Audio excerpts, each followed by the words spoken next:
Here she is. A few little dings. Nothing that can't be repaired. Oh, that one's nice. Check that out. It's actually pretty solid. It looks like it's probably had solar res on it. Dripped on it or something. Oh, that big chunk's coming out. Oh, there we go. Oh, and another one. This one's pretty meaty. Looks like it's probably fallen over at some point whilst in storage. And then the back looks like a tail, looks like it needs a bit of work too. But yeah, that's just been stored badly, hasn't it, for years. Again, oh, it's a bit of, I suppose maybe a bit of water's got in on the tail here. This just looks like it's had a rusty fin in it for ages. Oh, there goes that chunk.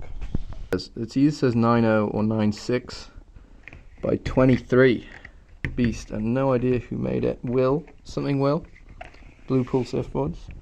I am gonna start by literally taking a Stanley blade and being really rough with it. And just go around all of them, see what chips off, because anything that just chips off, I don't want to be left on the board anyway. So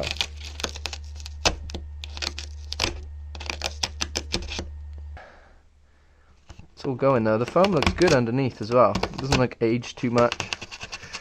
It's like still strong. This is gonna be good. Alright. One down. Quite a few to go. Sometimes the best thing to do is take a hacksaw to it.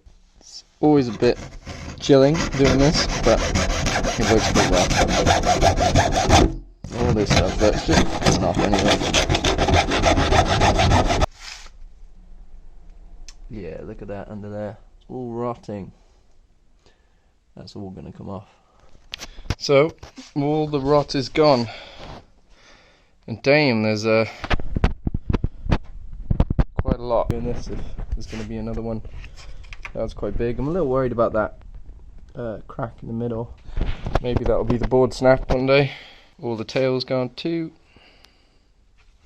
This is such solid fiberglass, I'm going to keep it in. And I've gone right up to this pin line here. And I reckon when I fit it all in, I can make it look. Sand it all down again. Now this one I might have not taken enough off, but we'll see how it goes. I think that should be alright. But yeah, the nose has seen better days. Typically I'd get some tape and create like a dam. And this is so that I can pour a load of resin in that's got some glass bubbles in it, which kind of mimics the foam and is pretty lightweight. But as you can see here, this is definitely the biggest one I've ever done. And this is not going to hold up, so I'm going to try a bit of card, see if I can create like a solid base with some card underneath, like that. I got so carried away with making the dams that I forgot to sand the edges of the fiberglass, so just cut this one back open and giving it a good sand, even though it doesn't need too much of a sand because I'll be going back on all these parts. It just stops the resin kind of chipping away. Using a bit of card, kind of going in there, and the volume's going to be larger than I need, and then I can sand it back, which is much better than having to pour resin again. So this one's going to be pretty chunky, but it'll be worth it. Tail dam is done. Loop in the middle to try and keep the tape sort of close to the profile so don't waste too much resin. Kind of been poking it with my fingers to try and make sure it stays out. Everything's above the line. There's a few bits like here that I might have to go over again because I just can't get all the dams in. Oh, I need to sand that one.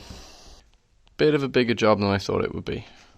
So what I'm using is weighing scales, just a kitchen one, in a bag, because it'll just get resin, just always gets everywhere. I've got some golden mica powder. It turns kind of orangey. I think it will blend in, well, a little bit at least. It's better than like a white filler. But I'm also using white filler, which is, well, it's not a white filler, it's glass bubbles. So these are just really lightweight. They take up loads of volume, so when you mix them in with the resin, they lower the density of the resin. which makes it much more like the foam and reduces the weight you're adding with the repair. So this is my filler. This kind of makes it look, maybe makes it look something like the rail. And then I'm going to use an epoxy resin. I'm going to take this pot, I'm going to fill it with the vehicle resin, glass bubbles and pigment, and then when I'm ready I'll measure out hardener, pour the hardener in last once everything else is mixed in, and then I've got a pot to start pouring in everywhere. I'm going to start with the areas that need the resin to be most kind of liquefied or lowest viscosity, which I'll do straight away, which is in here so that it can seep into that channel, and the big one here so it can seep into this, and then all the way out on the other end I'll then move over to the tail just to make sure it really gets in there. I'll come back and I'll do a bit in each one and this one, and then I'll go back around and then fill the rest, because the resin starts to set and it gets more viscous and less flowy. Well, that was a complete disaster. Basically, the resin I used dissolved the paper tape, so I had to kind of peel it all off. There's a big mess under here now. Recover all the resin and use packing tape. Packing tape seems to work though. It's just leaves a bit more of a mess. But yeah, that's ready for some major sanding. So here on this big ding on the side, I actually went back. The reservoir didn't work, so used packing tape, filled it all in, and then closed the whole thing with packing tape. And I think there is a big ripple in the tape there, but I think all of that is above the line of the board. So when I sand that down, we might have got away with it, and it might be smooth. The tail, again, we got most of it. It might need a few bits of topping up at the corners here. We'll see when we cut it down. So I forgot to mention what I'm actually using to sand things down. So I start with this really crazy coarse file. Basically not a file, is it? It's just a destroyer. Get any really rough edges off. Obviously I do this with two hands. I don't know. It's just kind of really quickly grates down material. It's a cheese grater, that's what this is. And then I switch over to this, which is just a orbital sander. I've got 80 grit on the bottom here, then attached to a vacuum cleaner, which just makes the whole process way cleaner. I definitely recommend doing that, and obviously wearing breathing stuff. I actually wear hearing protection as well when I do this, because just it's quite a, you're sanding for quite a long time, and it does get, well, it gets to my ears anyway. 80 grit is great because it roughens up all the area, which is what you want, so that you've got something for the fiberglass resin to stick onto later. Sanding is done, and we've got a few little spots to fill in.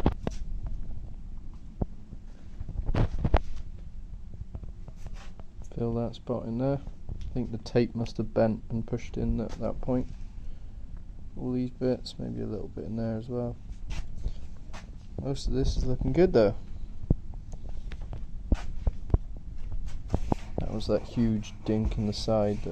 Right, what I'm going to try and do now is use yellow Posca pen and see if it blends this in here up to the pin line a little better than that. Probably should have used white for this one. I'm not sure if that's any better. The Posca pen actually turned out alright. I kind of blended in yellow and white. I mean, it doesn't look perfect, it's obvious that there's a repair there, but I have to go looking for it now. And I reckon when I glass over this, that'll turn nice and gold. I don't quite know what'll happen here, there'll be a couple of discolorations, but it won't look awful, I don't think. So I've done a couple of my top-ups here, just adding a bit more resin. This time I used a thixotropic agent, which is fumed silica, and it basically, you just add it to resin and it thickens it up and turns it into a paste, so you can kind of smear it on and it won't flow anywhere. So this is great just for those extra couple of patches where I needed to add a few bits, and then I did a few bits on the underside as well. It's roughly the right shape. I don't know how important it is for this to be bang on. I mean, maybe there's more of a curve on this one. We'll see.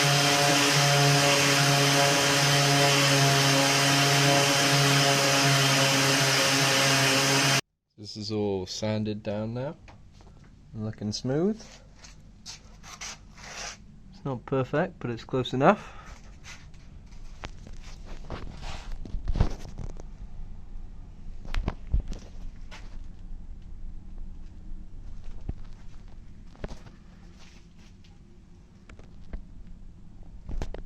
slightly see the difference there, but I reckon when I resin this, it'll all turn golden shiny, so you might not see that. Yeah, that's pretty much the whole board. Next stage is to start glassing. I'm using, it's like a 4-ounce twill weave cloth. I really like it because it like bends really nicely, so you can make it conform to things like the nose really well, and it'll go around that curve pretty nicely. Although this piece I'm going to use right here. So I'm just going to make sure that my kind of edges are sanded like further apart than the glass is going to be. Got all my bits of fiberglass cut out and ready to go, just laid out in the areas I want to put them. There's a few extra little offcuts if I need to use them. I've done 2 layers on the nose, one most places. I'm going to cut another one, so I've done 2 layers on this bit, and 2 layers on the tail, and again there's going to be 2 layers on the nose as well, just because there are big chunks of foam missing. The single bits, they're fine with 1 layer.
And then basically I dabbed the resin on the areas where I wanted to put the cloth, then applied the cloth and let it saturate in, and then smoothed a bit more resin over.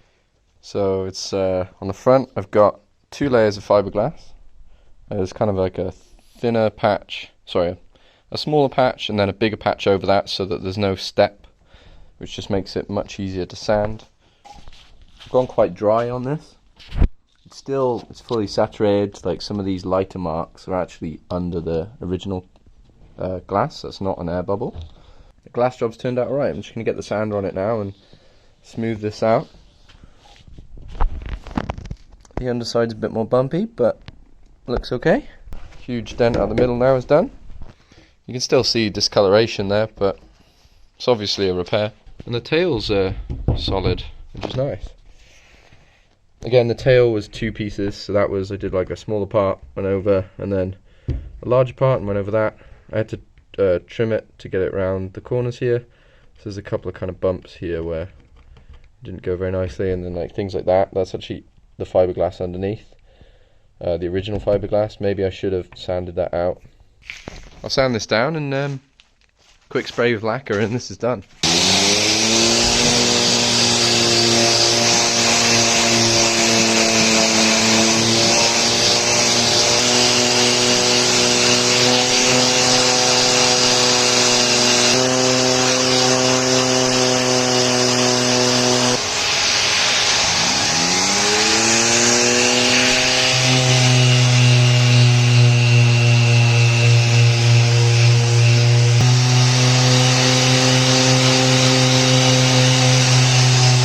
So this is pretty much the finished product now. It was sanded it to 180 grit, then put a microfiber cloth onto the sander and used some polishing compound and just went over with that, polish it up a bit, and then cleaned with isopropyl alcohol. Just like, stuff's great for getting dirt and things off so that stuff sticks properly. It's just alcohol, ethanol and acetone will also work. And what I'm doing now is just spraying it with lacquer, and that kind of gets you from sort of, semi-gloss matte gloss finish to like a glossy finish. So I'm just using this. It's just any old lacquer and a quick spray on. Really light coat, and that's what it looks like. It's actually really hard to tell where the repair starts from here, from as far as the glassing goes. Like it's obvious with the filler. There's that centre bit where the big chunk was missing. You can see a bit of the glass in that, but it's pretty close. Then I got to spray the rear, so I'll show you that quickly. Spraying the tail, and then she's done.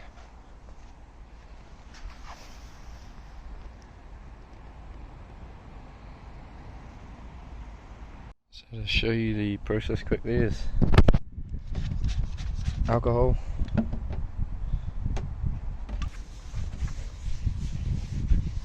and then spray.